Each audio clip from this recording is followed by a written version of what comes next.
ہماری کافرز اور تجوریوں کو نعوذ باللہ بھرا جائے گا، تو اب موت ہے تو ہم تو ڈیزرٹ کر دیتے ہیں، تو وہ معاملہ بھی سامنے آ گیا۔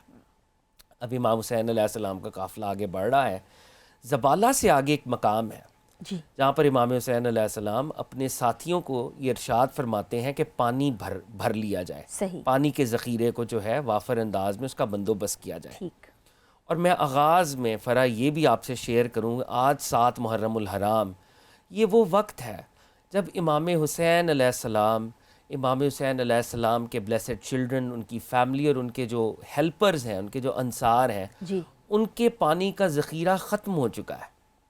7 محرم الحرام سے پانی کا ذخیرہ ختم ہو چکا ہے۔ عرف عام میں یہ بات مشہور ہے کہ امام حسین علیہ السلام پر 7 محرم کو پانی بند کیا گیا تھا۔ اچھا، اکارڈنگ ٹو ہسٹری، بالکل، پانی امام حسین جب کربلا میں آئے تھے پہلے دن سے بند تھا۔ نہر القمی جو دریائے فرات سے ایک نہر نکلا کرتی تھی، وہ کربلا کے پاس سے گزرا کرتی تھی، اس نہر پر پہلے دن سے پہرا تھا، تو امام حسین پر پانی تو پہلے دن سے بند تھا، لیکن 7 محرم الحرام کو آپ کے پانی کا جو ذخیرہ تھا وہ بھی ختم ہو گیا تھا۔ یعنی کہ نہر سے تو پانی لے ہی نہیں سکتے تھے، وہ تو پہلے دن سے ذخیرہ بالکل ختم، ذخیرہ ختم ہو چکا تھا۔ ظلم ہوا۔ تو یہ 7 محرم الحرام کا یہ آگے جا کے ہم نے ڈسکس کرنا تھا، لیکن میں ویسے بھی آج کی تاریخ کی مناسبت سے کہ امام حسین علیہ السلام آپ کے رفقائے کار 7 محرم سے 10 محرم الحرام 3 دن بغیر کسی پانی کے رہے۔ اچھا، امام کا یہ قافلہ چل رہا ہے، امام نے پانی کے ذخیرے کا بندوبست کیا، اور آگے ایک مقام ایسا آتا ہے، مقام شراف اس کو تاریخ میں کہتے ہیں، علامہ جریر طبری اس کو ریکارڈ کرتے ہیں۔ صحیح، وہ فرماتے ہیں کہ مقام شراف پر جب امام حسین اپنے قافلے کے ساتھ جا رہے تھے تو لوگوں نے کہا کہ وہ دیکھو صحرا میں خرمے کے جیسے درخت ہوتے ہیں، جی، تو لوگوں کو درخت نظر آئے، تو وہاں پر کچھ لوکلز بھی امام حسین کے ساتھ سفر کر رہے تھے، ٹھیک، بنی اسد کے۔ انہوں نے کہا حضور یہاں پر تو کوئی نخلستان یا خرمے کے درخت یہاں پہ تو نہیں ہے، یہ تو لک و دک صحرا ہے، لیکن سامنے لگ رہا تھا کہ جیسے کوئی درخت ہیں یا پیڑ ہیں۔ تو جب فوکس کر کے دیکھا گیا اور امام کا قافلہ بھی جب آگے بڑھ رہا تھا تو دور سے ایک لشکر آ رہا تھا، اور اس لشکر کے جو نیزے تھے وہ بلند تھے، اور وہ نیزے اتنے پالشڈ تھے، ویل پالشڈ، کہ یوں لگ رہا تھا جیسے شہد کی مکھیوں کا کوئی غول ہے۔ And they were carrying flags. Arab world میں جب جنگ ہوتی تھی تو بڑے بڑے وہ جھنڈے لے کے آتے تھے، تو دے ور کیرنگ بگ فلیگس، یعنی کہ اعلان جنگ کر کے وہ لشکر آ بے شک، مطلب ابھی جیسے تو وہ تاثر یہ بڑے فلیگز ہیں اور نیزے ہیں، تو وہ فیلنگ یہ آ رہی تھی جیسے کہ کوئی پیڑ ہے، کوئی درخت ہے، لیکن وہ 1000 کا لشکر تھا، اور وہ لشکر جو ہے وہ بٹالین ہم کہہ لیں، بٹالین آف دی آرمی، وہ امام حسین علیہ السلام کے کاروان کی طرف، قافلے کی طرف اب بڑھ رہی تھے۔ اب امام حسین علیہ السلام نے اور آپ کے جو ہیلپرز تھے، آپ کے جو انصار تھے، آپ کے جو ساتھی تھے، انہوں نے یہ فیصلہ کیا کہ ہم اس لشکر کو اوائڈ کریں۔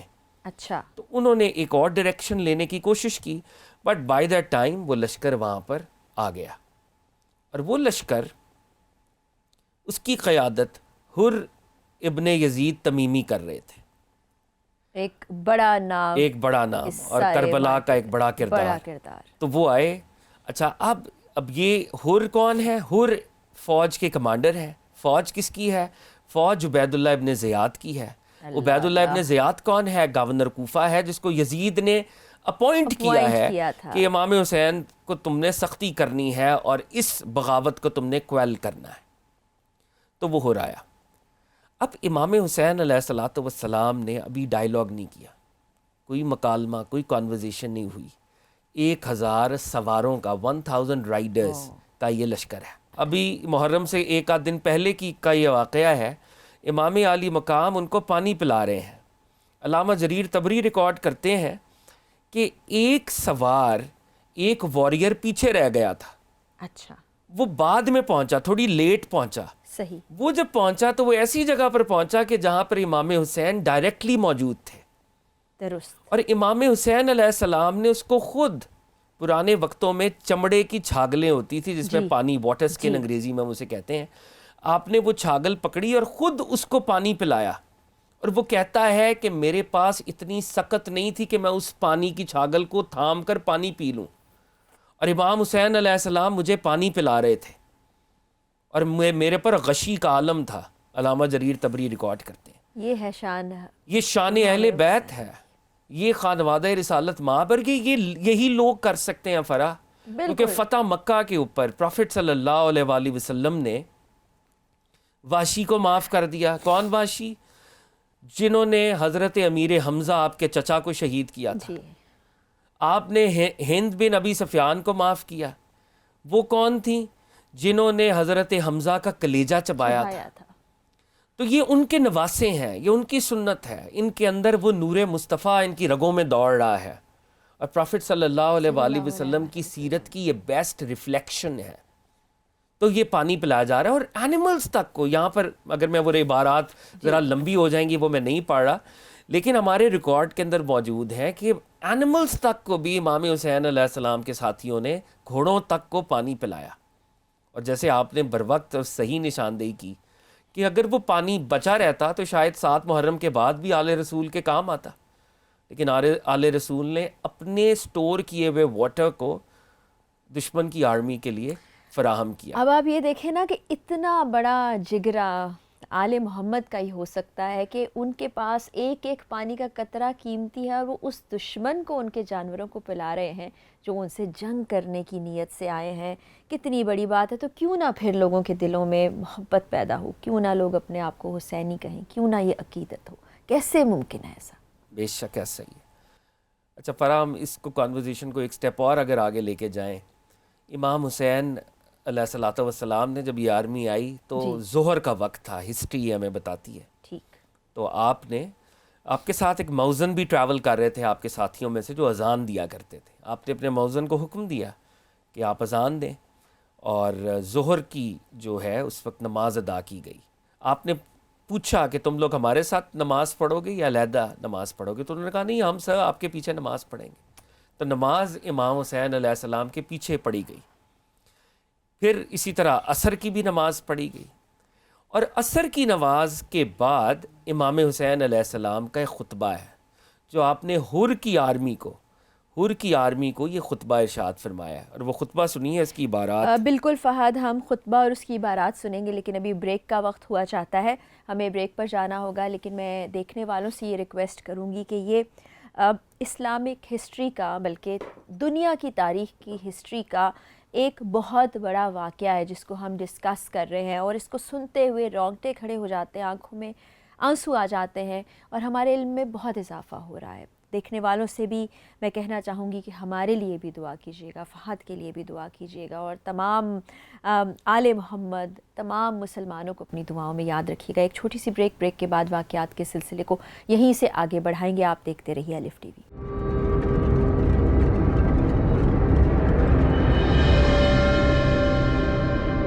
تمام دیکھنے والوں کو کربلا کل اور آج میں خوش آمدید کہتے ہیں، اور مجھے اس بات کا پورا یقین ہے کہ جتنے ہمارے دیکھنے والے ناظرین ہیں ان کو ہمارے اس خصوصی پروگرام کے ذریعے سے سیکھنے کو بہت کچھ ملا ہوگا. اور جو لوگ پہلے سے یہ تمام واقعات جانتے ہیں، کیونکہ یہ بڑے اوتھینٹک کتابوں سے جمع کیے ہوئے واقعات اور ہسٹری ہیں، ان کی بھی یادداشتیں ایک مرتبہ پھر سے تازہ ہو گئی ہوں گی. بریک پر جانے سے پہلے ہم بڑی اہم بات کر رہے تھے کہ جو آخری لشکر سے دور رہ جانے والا شخص پہنچا، اس کو حضرت امام عالی مقام نے اپنے ہاتھوں سے چھاگل کے ذریعے سے پانی پلایا.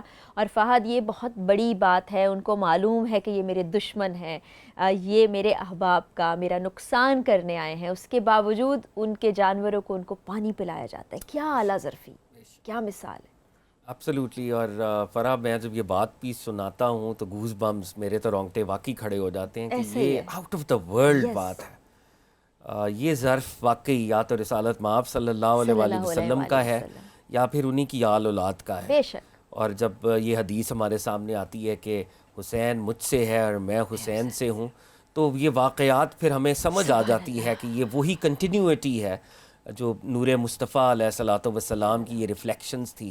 اور کربلا کے اندر ایسے بہت سے واقعات آپ کے سامنے انشاءاللہ آئیں گے.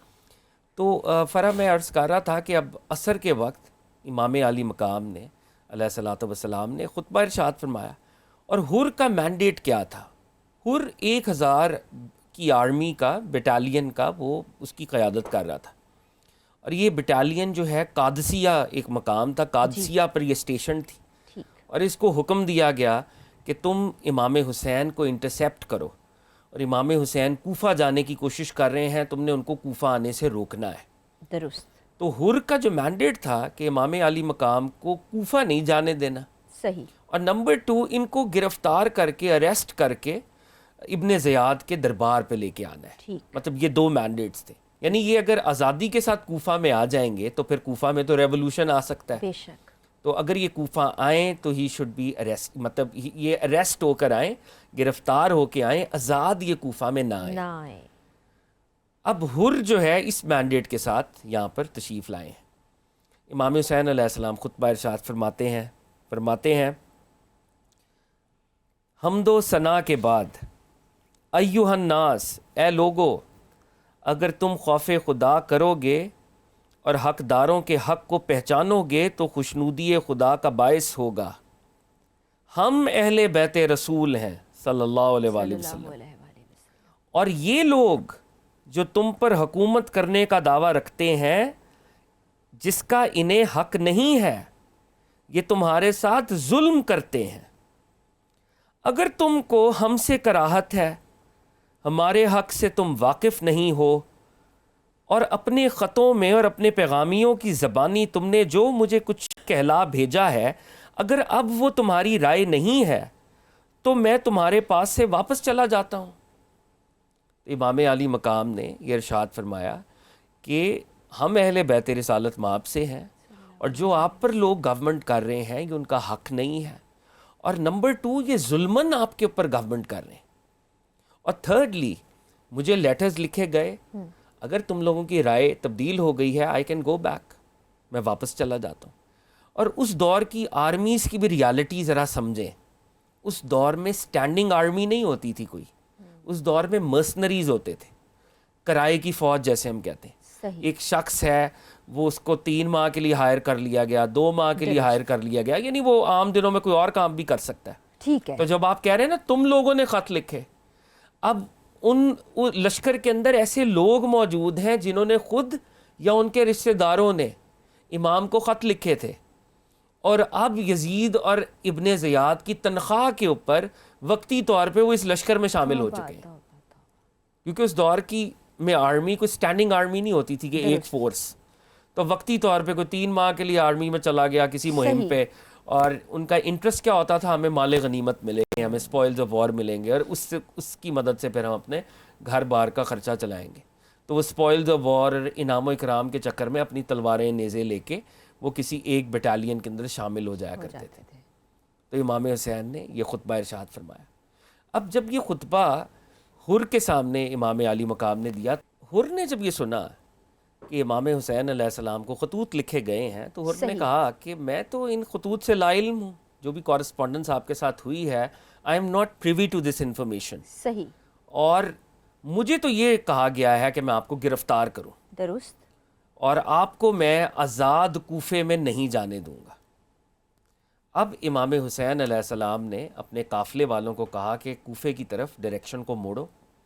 اور جب امام حسین علیہ السلام یہ حکم دے رہے تھے تو تاریخ یہ بتاتی ہے کہ حر نے فزیکلی امام حسین کی سواری کو روکنے کی کوشش کی. اچھا. اور انہیں کہا کہ میں آپ کو آگے نہیں جانے دے سکتا. اچھا. جناب حر نے جب امام حسین علیہ السلام کو روکا تو امام حسین علیہ السلام جلال میں آ گئے. اور عربی کا ایک محاورہ ہے، آپ نے فرمایا اے حر تو کیا کرتا ہے، تیری ماں تجھ پہ روئے.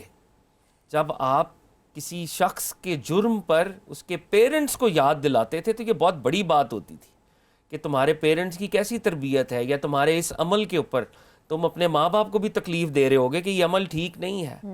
تو اس کو جھنجھوڑنے کے لیے کہا تیری ماں تجھ پہ روئے، تم کیا کر رہے ہو. تو اس پر پلٹ کر حر نے کہا، اور یہ علامہ جریر طبری نے لکھا، دیگر ہسٹریز کے اندر یہ جملہ موجود ہے، اس نے کہا کہ حضور اگر پورے عرب میں کوئی اور شخص مجھے یہ کہتا کہ تمہاری ماں تجھ پہ روئے تو میں پلٹ کر یہی جملہ اس کو کہتا، لیکن کیا کروں، میں آپ کے بارے میں یہ جملہ نہیں کہہ سکتا کیونکہ آپ کی ماں سیدۃ النساء العالمین ہے۔ اللہ اللہ اللہ اللہ۔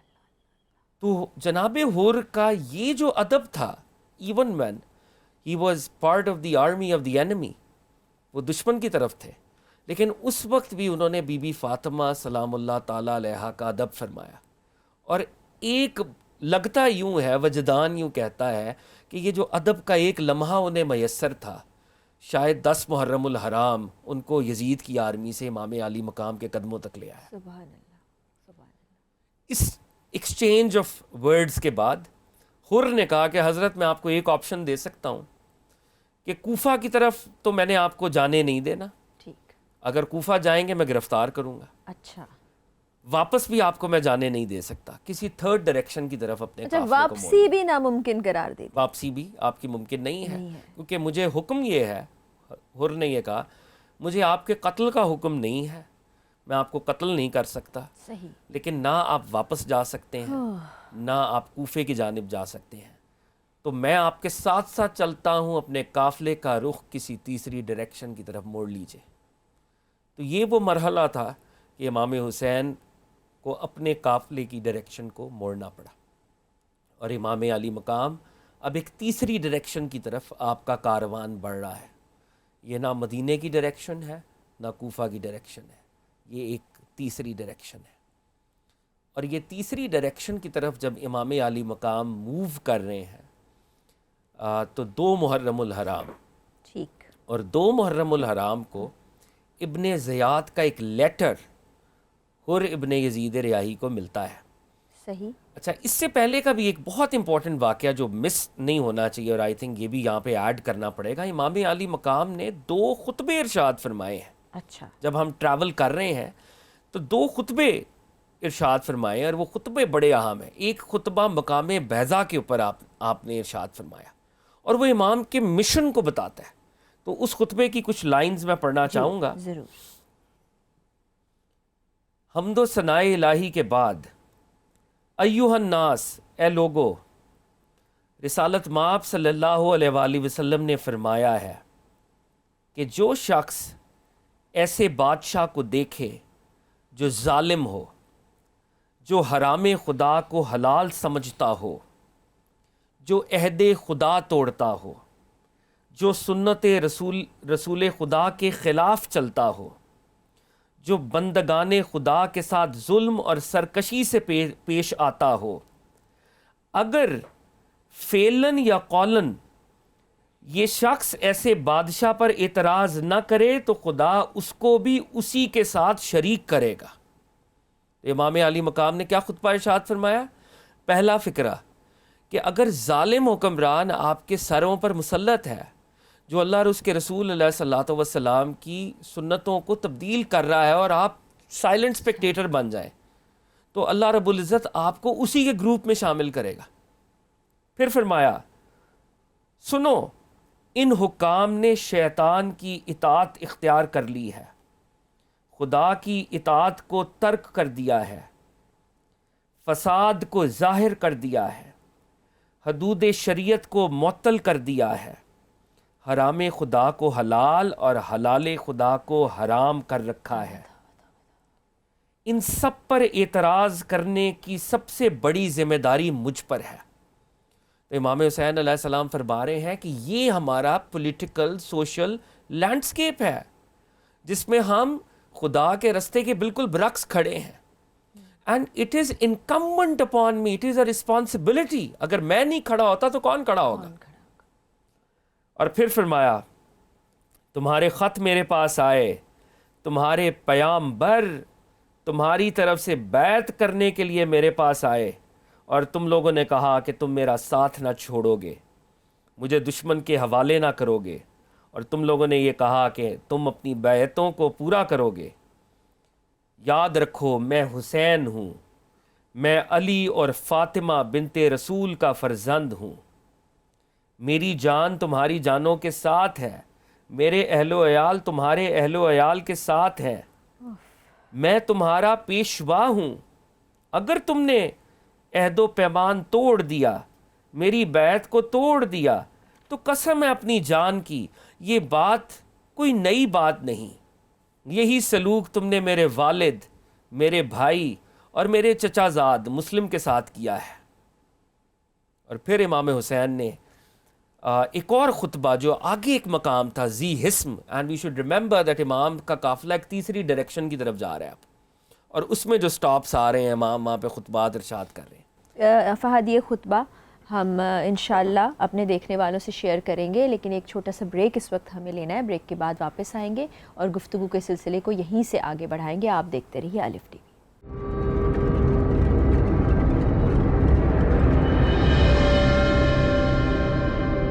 میں ہوں آپ کی میزبان فرح اقرار، اور تمام دیکھنے والے ناظرین کو ایک مرتبہ پھر کربلا کل اور آج میں خوش آمدید کہتی ہوں۔ بہت سی اہم چیزیں ہم ڈسکس کر رہے ہیں۔ اس وقت ہم پہنچے ہیں حضرت امام حسین رضی اللہ تعالیٰ عنہ کے دوسرے خطبے پر، جو کہ انہوں نے اب ڈائریکشن چینج کر لی ہے۔ وہ کوفہ کی طرف نہیں جا رہے ہیں، کہاں جا رہے ہیں وہ بھی ہم آپ کو بتائیں گے، بلکہ ہمارے دیکھنے والے جانتے ہی ہیں، اور راستے میں کیا کیا مشکلات آئیں گی۔ اس دوران خطابات کیے گئے، پہلا خطبہ آپ سے شیئر کیا ہے، دوسرا خطبہ فہد بتانے جا رہے تھے کہ ہم بریک پر چلے گئے، تو فہد دوسرے خطبے سے ہمیں آگاہ کیجیے گا۔ فرح، اس سے پہلے کہ میں دوسرے خطبے کی عبارت پڑھوں، ایک چیز میں ضرور یہاں پہ کہنا چاہتا ہوں۔ بہت سے لوگ ہمارے ہاں بنو امیہ کو اور یزید کو بچانے کی بھی ایک کوشش ہوتی ہے، جی ایسا ہی ہے۔ امام عالی مقام کے جو خطبے ہیں یہ اتمام حجت ہے، کہ لوگوں کو پتہ چل جائے کہ سامنے کون ہے، سامنے جوانان جنت کا سردار ہے، سامنے سرکار دو عالم علیہ الصلوۃ والسلام کا نواسہ ہے، سامنے بی بی فاطمہ اور حضرت علی المرتضیٰ کے بیٹے ہیں۔ اگر یہ ان کو نعوذ باللہ دین کا علم نہ ہو تو کس کو علم ہوگا؟ تو جو آپ کی سٹرگل ہے اور آپ کے خطبات ہیں، اور ان خطبات میں جو آپ اپنا تعارف بھی کروا رہے ہیں، اور جو پولیٹیکل سوشل لینڈسکیپ کے کو کرٹیک بھی کر رہے ہیں، یہ بات بڑی اہم ہے، اور یہ بذات خود یزید اور یزید کے گورنرز پر چارج شیٹ ہے کہ انہوں نے جان بوجھ کر انٹینشنلی امام اور امام کے ساتھیوں پر ظلم و ستم کے پہاڑ کو توڑا۔ بالکل۔ امام حسین علیہ السلام کا جو خطبہ ہے یہ اگلی ایک منزل ہے، ہسٹری میں اس کو ذی حسم کا مقام کہتے ہیں، مقام ذی حسم۔ تو فرمایا حمد و ثناء الہی کے بعد ہر خطبے میں پہلے رب العزت کی پاکیزگی بیان کرتے ہیں، حمد کرتے ہیں، اس کے بعد فرماتے ہیں کیا تم دیکھ نہیں رہے کیا حال ہو رہا ہے؟ دنیا بدل گئی پہچانی نہیں جاتی، نیکیاں روح گرداں ہو گئیں اور بالکل گئی گزری، یعنی اب تو کوئی نیکیوں کی بات ہی نہیں کر رہا، پائٹی کی کوئی بات ہی نہیں کر رہا۔ اب رہا کیا، برتن کا دھون رہ گیا۔ جیسے ایک مثال ہے نا، جیسے ایک برتن صاف ستھرا ہوتا ہے اور پھر اس کے اندر کوئی لیفٹ اوور چیز رہ جائے، تو وہ جو لیفٹ اوور گندگی ہے، دھون، مطلب کیا رہ گیا؟ برتن کا دھون رہ گیا۔ اور کیا تم نہیں دیکھتے کہ حق پر عمل نہیں ہوتا، باطل سے پرہیز نہیں کیا جاتا؟ مومن کو تو اب چاہیے کہ حق پر رہے اور خدا سے ملاقات کرے۔ میں دیکھتا ہوں کہ مر جانا شہادت ہے اور ظالموں میں زندگی بسر کرنا امر ناگوار ہے۔ تو امام حسین علیہ السلام کہہ رہے ہیں کہ سچویشن از سو بیڈ کہ ایسی سچویشن میں تو شہادت اختیار کرنا ضروری ہو گیا ہے، اور ایسی سچویشن میں زندہ رہنا تو امر ناگوار ہے۔ اگر نواسہ رسول جوانان جنت کے سردار، جن کے پیچھے آیا مباہلہ اور آیا تطہیر ہیں، اگر وہ یہ کہہ رہے ہیں تو اس کا مطلب ہے سچویشن واقعی اتنی ورس ہے کہ ان کو قیام کرنا پڑ رہا ہے اور ان کو یہ خطبات ارشاد فرمانے پڑ رہے ہیں۔ تو اب آپ نے تو مقام ذو حسم میں اپنی شہادت کا اعلان ایک طرح سے کر دیا ہے کہ زندہ رہنا میرے لیے امپورٹنٹ نہیں ہے، ایسی زندگی سے تو شہادت بہتر ہے کہ میں اللہ رب العزت سے ملاقات کروں۔ تو آپ کے ایک ساتھی زہیر ابن کین، اور جیسے میں نے لاسٹ پروگرام میں ڈسکشن کی تھی کہ زہیر ابن کین انیشلی تھوڑے ریلکٹنٹ تھے، اور میں اپنے ویورز کے لیے بتاؤں کہ زہیر ابن کین وہ صحابی ہیں جو حضرت عثمان غنی کے بھی ساتھ تھے جب ان کی شہادت ہو رہی تھی، اور واقعہ کربلا میں اوتھینٹک ہسٹری ہمیں بتاتی ہے کہ جب یہ امام حسین کی طرف سے باہر نکلے 10 محرم الحرام کو، تو ان کو یہ تانا بھی دیا گیا کہ تم تو حضرت عثمان کے ساتھ تھے. تو انہوں نے تو پھر یہی کہا کہ بھائی وہ بھی مظلوم تھے، میں ان کے ساتھ تھا، اور آج میں ان کے ساتھ ہوں بالکل، اور فرنٹ رینکس کے اندر ہوں. یہ ہماری ہسٹری کی یہ بات ہے، اور اوتھینٹک ہسٹری میں آپ کے سامنے پریزنٹ کر رہا ہوں. تو جناب زہیر ابن کین جو کہ قافلہ اپنے اوائڈ کر رہے تھے، ہم نے لاسٹ ایپیسوڈ کے اندر یہ پڑھا اور سنا، ڈسکس کیا. آج انہوں نے پھر امام کا یہ خطبہ سن کر وہ کھڑے ہوئے، اور انہوں نے اپنے قافلے کے اندر دیکھا. انہوں نے کہا کوئی بات کرنا چاہے گا؟ لوگوں نے کہا نہیں، ہم تو نہیں، آپ کوئی بات کرنا چاہیں تو کریں. تو انہوں نے پھر خطبہ ارشاد فرمایا، اور انہوں نے کہا حمد و ثناء الہی کے بعد، اے اللہ کے نبی کے فرزند ابن رسول، آپ کے ارشاد کو ہم قبول کرتے ہیں. واللہ، اللہ کی قسم، اگر دنیا ہمارے لیے باقی رہنے والی ہوتی اور ہم اس دنیا میں ہمیشہ رہنے والے ہوتے تو ہم تب بھی آپ کی مدد اور غمخواری کرتے. ہمیں اس دنیا کو چھوڑنا پڑ جاتا جو ہمیشہ کی ہوتی تو ہم اس دنیا سے آپ کے ساتھ کو بہتر نہ سمجھتے بلکہ آپ کے ساتھ کو بہتر سمجھتے. یعنی زہیر ابن کین کیا فرما رہے ہیں؟ اگر دنیا اٹرنل ہوتی اور اس اٹرنل دنیا کی ہمیں قربانی دینی پڑ جاتی تو امام تب بھی ہم آپ کے ساتھ ہوتے. یہ تو دنیا ویسی فانی ہے جس دنیا میں ہم ہیں. اس دنیا میں تو ہر کسی نے موت کا ذائقہ چکھنا ہے. تو یہ تو ہمارے لیے آنر کی بات ہے کہ فرزند رسول ہم آپ کے ساتھ ہیں. تو امام حسین علیہ الصلوۃ والسلام، ہسٹری بتاتی ہے کہ آپ نے حضرت زہیر ابن کین کے لیے دعائے خیر اس وقت فرمائی اور ان کو دعا دی، اور یہ ان کا جذبہ تھا، اور یہ سارے حسینیوں کا جو اس وقت. اور فرا مجھے یہ کہنا ہوگا، میں 1 منٹ کا پاز لیتے ہوئے یہ بات کہنا چاہ رہا ہوں. امام حسین کی قربانی کے بعد دنیا میں 2 ہی فرقے ہیں، یا آپ حسینی ہیں یا آپ یزیدی ہیں. اور ہر حسینی سرکار دو عالم علیہ الصلوۃ والسلام کا اصل میں سچا غلام ہے، کیونکہ امام حسین حق کا استعارہ ہے اور یزید باطل کا استعارہ ہے. تو either you are with Imam, and if you are with Imam, you are actually with the Prophet Muhammad sallallahu alaihi wasallam.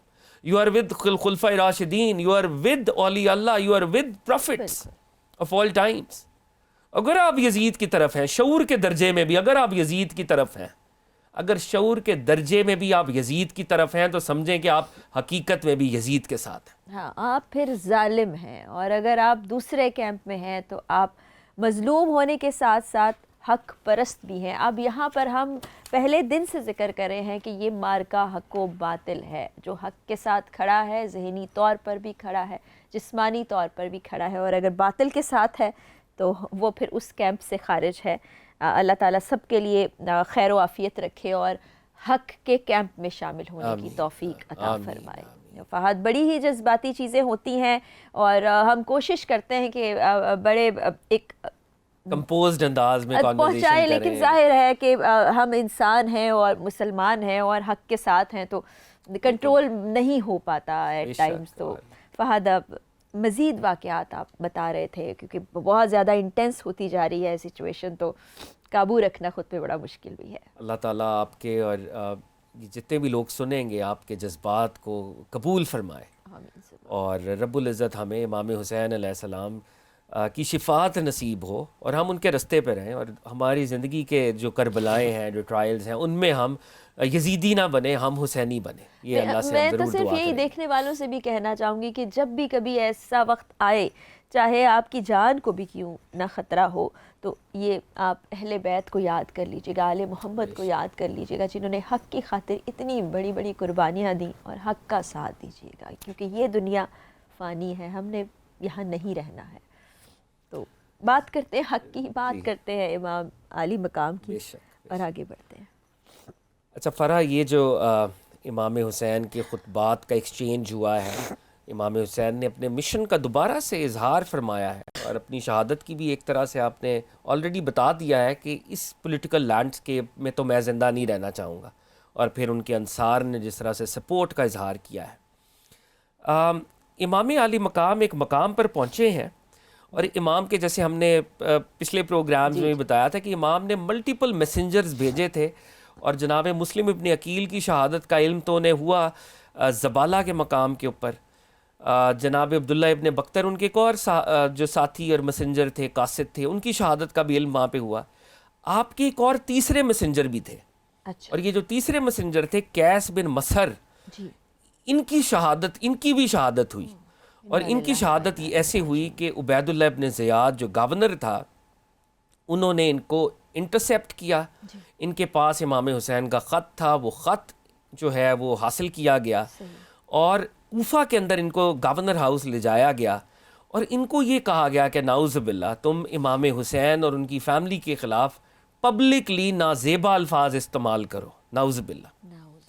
تو یہ امام کے میسنجر جب کھڑے ہوئے تو انہوں نے عبید اللہ ابن زیاد کے بارے میں نازیبا الفاظ کہے، اور کہا کہ لوگو، امام حسین جو ہیں، امام حسین وہ نواسہ رسالت مآب ہیں، میں ان کا میسنجر ہوں، وہ راستے میں ہیں، وہ کوفہ آ رہے ہیں، ان کو تمہاری مدد کی ضرورت ہے، تو ان کی مدد کرنا.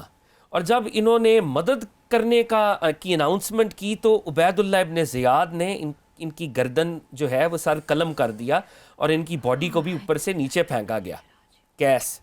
تو جناب امام حسین کو اب اس پوائنٹ کے اوپر جب اب یہ سفر کر رہے ہیں تو یہ اطلاع ملتی ہے کہ آپ کے ایک اور میسنجر حضرت قیس، ان کو بھی عبید اللہ ابن زیاد نے شہید کر دیا ہے. That's the third messenger of امام علی مقام.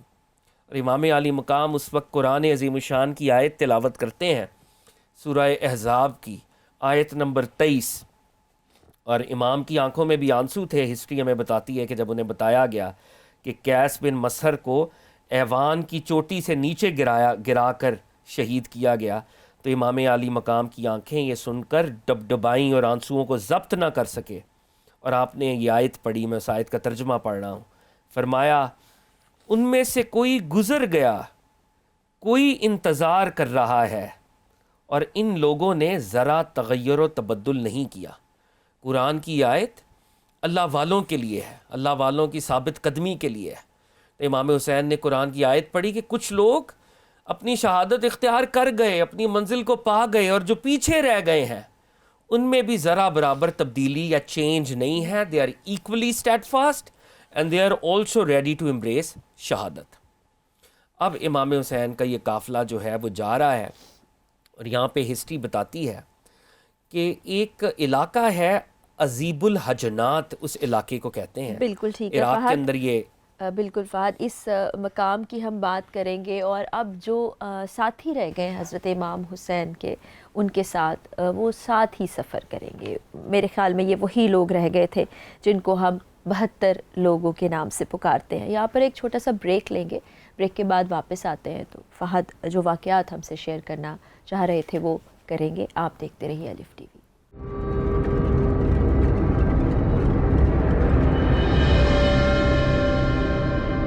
اپنے ناظرین کو کربلا کل اور آج میں ایک مرتبہ پھر سے خوش آمدید کہتے ہیں. آپ کو نظر آ رہا ہوگا کہ جذباتی ہو جاتے ہیں فہد بھی، میں بھی، کیونکہ واقعات ہی ایسے ہیں، چیزیں ہی ایسی ہیں کہ آپ کا دل کٹ کے رہ جاتا ہے. دل دکھتا ہے کہ وہ ہستیاں جن سے محبت کرنی چاہیے، جن کے ساتھ احترام سے پیش آنا چاہیے، ان کے ساتھ کیا کیا ہوا، اور سارے ظلم و استبداد کا مقابلہ انہوں نے کتنے بڑے جگرے سے کیا کہ ایک اعلیٰ مثال قائم کر دی. ایک مقام پر پہنچ گئے ہیں، تھوڑا مشکل نام ہے، میری یادداشت میں نہیں ہے، لیکن فہد ہمیں بتائیں گے اس مقام کے بارے میں، وہاں کیا ہوا اور اس سے آگے کیا ہوا. جی فہد. جی فرا، میں عرض کر رہا تھا کہ جب حضرت حر نے امام حسین کو روکا تھا تو انہوں نے یہی کہا نا کہ تیسری ڈائریکشن کی طرف آپ جائیں گے. بالکل. تو امام حسین نے بھی ایک لیول پہ پرومس کر لیا کہ میں تیسری ڈائریکشن پہ جاؤں گا. مطلب بات تیسری ڈائریکشن تک آ گئی تھی.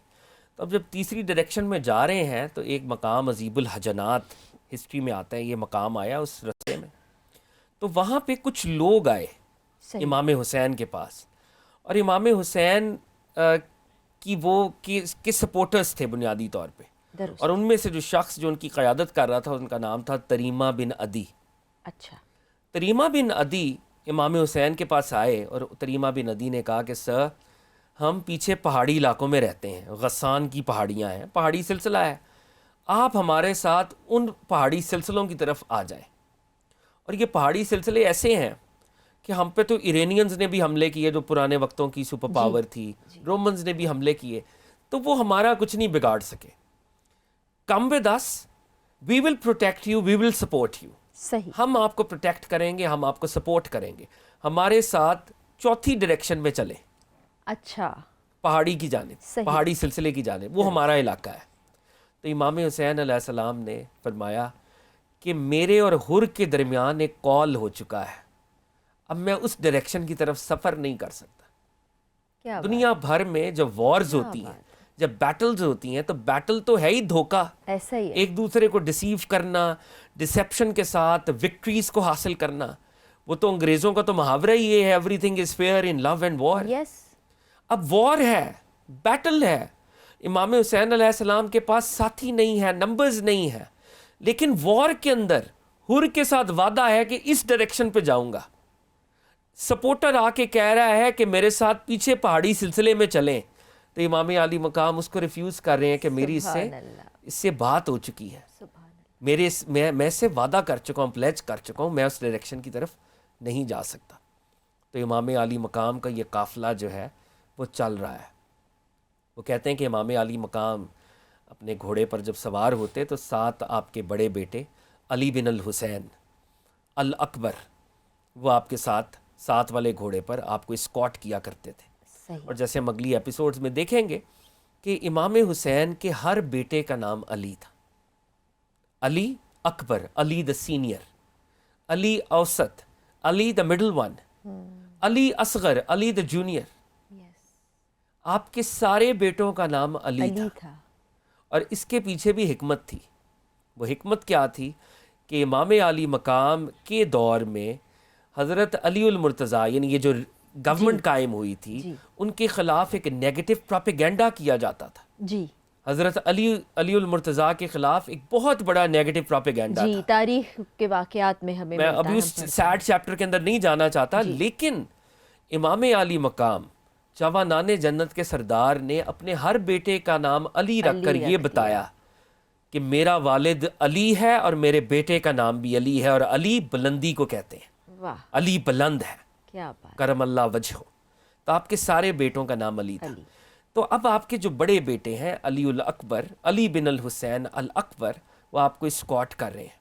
وہ کہتے ہیں کہ ایک مقام کی جانب آپ بڑھ رہے ہیں اور اپنی سواری پر ہیں, اور سواری پر آپ کو اونگ آ جاتی ہے, اور آپ اونگ سے جب بیدار ہوتے ہیں تو فرماتے ہیں انا للہ و انا الیہ راجعون. علامہ جریر طبری بھی اس کو ریکارڈ کرتے ہیں, ہمارے مستند ہسٹورین اس واقعے کو ریکارڈ کرتے ہیں کہ آپ نے یہ کلمہ جو ہے بار بار جو ہے ادا فرمایا, انا للہ و انا الیہ راجعون. 2 یا 3 دفعہ یہ کلمہ آپ کی زبان سے ادا ہوا. درست. حضرت علی بن الحسین نے اپنا گھوڑا جو ہے وہ قریب کیا اور کہا کہ فرزند رسول, ابا جان, آپ نے یہ کلمہ کیوں ادا کیا؟ کیونکہ عام طور پہ یہ کلمہ ہم جب کسی کی کوئی وفات کی خبر ملتی ہے تو ہم بھی ادا کرتے ہیں, انا للہ و انا الیہ راجعون. تو آپ نے یہ کلمہ کیوں ارشاد فرمایا؟ میں آپ پہ فدا, اور اس طرح سے آپ نے جملے ادا کیے جناب علی اکبر نے. تو امام حسین نے فرمایا اے بیٹے, میری آنکھ لگ گئی تھی, اور جب میری آنکھ لگی تو میں نے ایک سوار کو دیکھا, ایک رائڈر کو دیکھا, ایک گھڑ سوار کو, اور وہ یہ کہہ رہا تھا یہ لوگ تو چلے جا رہے ہیں مگر موت ان کی طرف آ رہی ہے. یعنی امام حسین کو یہ خواب کے اندر یہ بشارت دی گئی کہ آپ شہادت کے سفر پہ ہیں. تو اس بشارت کے جواب میں نے جب بیدار ہوا تو میں نے کہا انا للہ و انا الیہ راجعون. اب جناب علی الاکبر نے آل رسول کے فرزند ہیں, اور ہسٹری ہمیں بتاتی ہے کہ جناب علی الاکبر فزیکلی پروفٹ صلی اللہ علیہ وآلہ وسلم کو ریزیمبل کرتے تھے. یوں لگتا تھا کہ نبی صلی اللہ علیہ وآلہ وسلم اگر 18 سال کے ہوتے تو وہ اس نوجوان کی طرح بالکل ڈٹو کاپی تھے. یہ ہماری مستند ہسٹری ہمیں بتاتی ہے. تو جناب علی الاکبر نے ایک سوال کیا. انہوں نے کہا ابا جان, کیا ہم حق پر نہیں ہیں؟ کیا ہم حق پر نہیں ہیں؟ تو جناب امام علی مقام نے بہت ہی بڑا جواب, میں کہتا ہوں, آپ نے ارشاد فرمایا آپ نے کہا بیٹے اگر ہم حق پر نہیں ہوں گے تو کون حق پر ہوگا؟ سبحان اللہ. ہم حق پر ہیں. تو جناب علی الاکبر نے تبسم فرمایا اور انہوں نے کہا ابا جان اگر ہم حق پر ہیں، موت ہم پر آ پڑے یا ہم موت پر جا پڑے اس پر کوئی غم نہیں ہے. سبحان اللہ. اور امام علی مقام کی آنکھوں میں آنسو تھے، اور امام علی مقام نے اپنے بیٹے علی الاکبر کے لیے دعائے خیر فرمائی، اور آپ نے کہا جزاک اللہ، باپ کی طرف سے بیٹے کو جو بہترین جزا مل سکتی ہے بیٹے تمہیں عطا ہو. تو امام علی مقام نے یہ دعا جناب علی الاکبر کو عطا فرمائی. تو اب یہ بشارتیں ہیں جناب امام علی مقام کو. جیسے میں نے ایک پروگرام میں پہلے عرض کیا تھا کہ امام کا مشن حقیقت میں اسپریچول ہے، ایگزیکٹلی. حقیقت میں مسٹیکل ہے.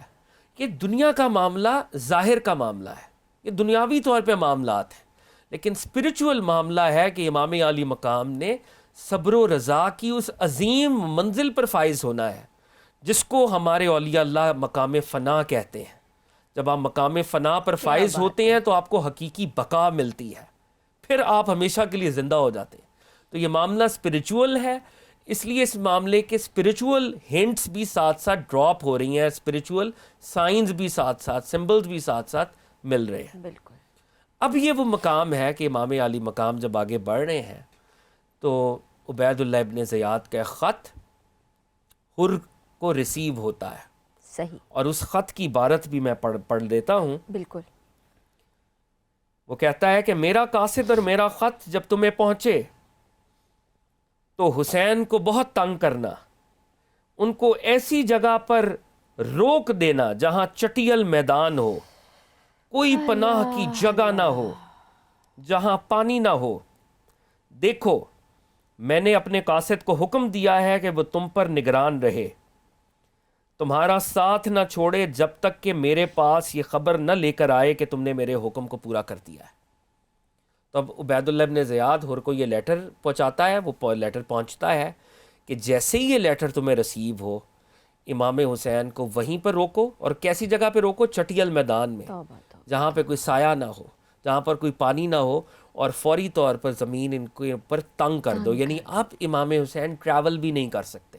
یعنی کہ ظلم کے جتنے پہاڑ ہیں وہ آل رسول پر توڑ دو، ان کے حوصلے کو توڑ دو. لیکن کتنی بڑی بات ہے کہ معلوم ہوتے ہوئے، کیونکہ اسپرچول جرنی کی ہم بار بار بات کر رہے ہیں، تو امام علی مقام کو معلوم تھا کہ کیا ہونے جا رہا ہے، کیا ہوگا، اور وہی ہوا. وہ پھر بھی ڈٹے ہوئے. بالکل. اور اب یہ جو لیٹر ہے، اب امام علی مقام کو جو ہے روکا گیا ہے. تو امام علی مقام جب سواری سے نیچے اترتے ہیں اور لوگوں سے پوچھتے ہیں کہ یہ زمین کون سی ہے، تو کہا گیا کہ یہ زمین کربلا ہے. تو آپ نے فرمایا یہی وہ کرب اور بلا ہے جس کے بارے میں مجھے بتایا گیا تھا. اور ایک اور روایت میں ہے کہ کہا گیا یہ مقام عقر ہے یا بنجر ہے یا یہ زخم ہے، یہ پینفل سرزمین ہے. تو آپ نے کہا کہ الہ العالمین مجھے اپنی جناب سے زخموں سے اور پین سے بچانا ہے، یعنی اپنی حفاظت میں رکھنا. یہ دعا بھی آپ نے وہاں پر ارشاد فرمائی. اور اب امام علی مقام امام حسین علیہ السلام 2 محرم الحرام کو کربلا میں وارد ہوئے. دس از 2 محرم. اور فرا آج کے پروگرام کی کلمنیشن میں آپ سے ایک چیز شیئر کرنا چاہتا ہوں، اور یہ چیز بڑی اہم ہے. دنیا میں بڑی بڑی سویلائزیشنز قائم ہوئیں. ایک گریک سویلائزیشن تھی، ہزاروں سال ان کے فلسفے کی تاریخ تھی. رومن سویلائزیشن تھی، ہزاروں سال چلتی رہی، ان کی اپنی ایک روایت تھی. ایرینین ایک پوری سویلائزیشن تھی، ہزاروں سال سپر پاور رہے، اور ان کے آرٹس، کلچر، استھیٹکس، اپنے لٹریچر، کتابیں، واٹ ایور، ملٹری مائٹ. جی. لیکن ایک حسینی تہذیب ہے. 2 محرم الحرام کو خیمے لگتے ہیں، 10 محرم الحرام کو شہادتیں ہو جاتی ہیں. صرف 8 دن کا بظاہر یہ معاملہ ہے، مگر وہ جو حسینی تہذیب ہے وہ آج تک دلوں میں حکومت کر رہی ہے. ہر وہ شخص جس کے دل میں حق کو پانے کی تمنا ہے. آپ دیکھیں نیلسن منڈیلا 27 سال کی قید کاٹی اور کہا کہ ایک وہ دن تھا جب میں نے سوچا کہ میں نیگوشیٹ کر لوں تو مجھے کون یاد آیا؟ مجھے حسین بن علی یاد آئے. He had the same choices to make. He did not relent. He did not cut a deal. Hussain ابن علی نے مجھے انسپریشن بخشی. میں قائم ہوں. ہمارے مہاتما گاندھی ہندوستان کے امام حسین کو گلوریفائی کرتے رہے. جو بھی حق کے راستے پہ، ریزسٹنس کے راستے پہ، لبرٹی فریڈم کے راستے پہ رہا، اس کے لیے امام حسین ایک مینارہ نور بنے. تو یہ 8 دن 8 days یہ بہت سے ہزاروں سالوں پر بھاری ہیں. بے شک. یہ ہزاروں سالوں سے بھاری ہیں. تو امام حسین 2 محرم الحرام کو کربلا کے اندر انہوں نے خیمے نصب کیے، ان کے خیمے لگے، اور امام حسین اب کربلا میں اپنے مشن کو، وہ جو ان کی جو مشن کی کلمینیشن ہے، وہ جو مشن کی پیک ہے، ایپکس ہے، زینت ہے، جو شہادت ہے، وہ اس کو امبریس کریں گے.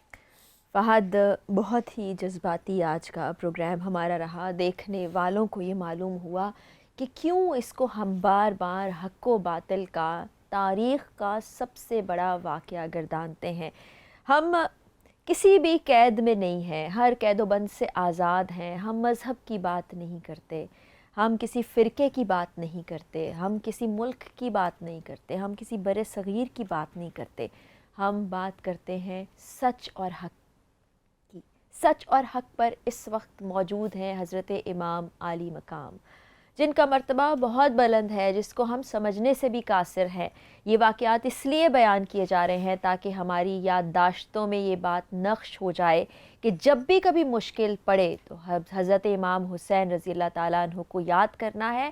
یہ یاد کرنا ہے کہ کن مشکل حالات میں وہ حق پر ڈٹے رہے، اور ہمیں بھی باطل کے سامنے ڈٹ جانا ہے، حق کا ساتھ دینا ہے. آج کا پروگرام یہیں پر ختم ہوتا ہے. کل آپ تمام حضرات سے پھر ملاقات ہوگی. فہد علی کاظمی آپ کا بہت بہت شکریہ. دیکھنے والوں سے آپ کی میزبان فرا اقرار اجازت چاہتی ہے. اللہ حافظ.